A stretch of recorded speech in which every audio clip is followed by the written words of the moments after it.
Today's story is a good lesson about trust and kindness. Watch and listen as we tell about a man who found an unexpected friend in the park.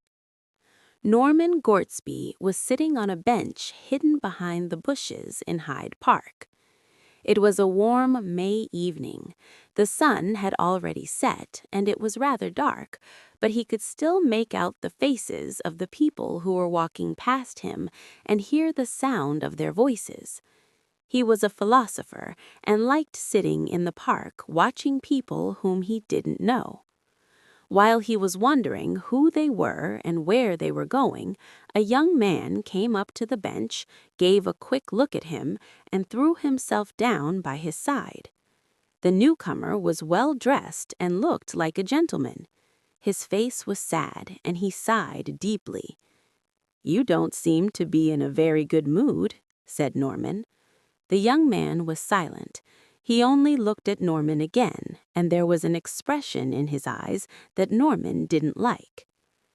"I really don't know how it all happened," he began at last, "but I've done the silliest thing that I've ever done in my life." He spoke in a low voice, almost in a whisper. "Yes?" said Norman, coldly.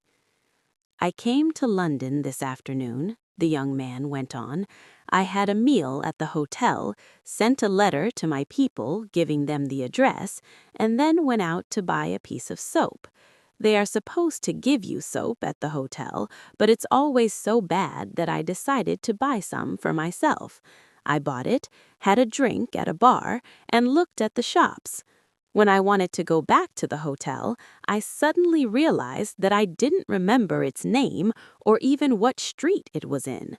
Of course, I can write to my people for the address, but they won't get my letter till tomorrow. The only shilling I had on me when I came out was spent on the soap and the drink, and here I am with 2 pence in my pocket and nowhere to go for the night." There was a pause after he told the story. "I'm afraid you don't believe me," he added. "Why not?" said Norman. "I did the same thing once in a foreign capital, so I can understand you very well." "I'm glad you do," the young man said with a pleasant smile. "And now I must go. I hope by the time it gets quite dark, I'll have found a man who will believe me like you did and will agree to lend me some money." "Of course," said Norman slowly, "the weak point of your story is that you can't produce the soap." The young man put his hand into his pocket and suddenly got up. "I've lost it," he said, angrily. "It's too much to lose a hotel and a piece of soap on the same day," said Norman. But the young man did not hear him. He was running away. It was a good idea to ask him about the soap, and so simple, Norman thought as he rose to go. But at that moment he noticed a small packet lying by the side of the bench. It could be nothing but a piece of soap, and it had evidently fallen out of the young man's coat pocket when he threw himself down on the bench. Turning red, Norman picked it up. "I just can't allow him to go away like this," he thought, and started running after the young man. "Stop!" cried Norman when he saw him at the park gate. The young man obeyed. "Here's your piece of soap," said Norman.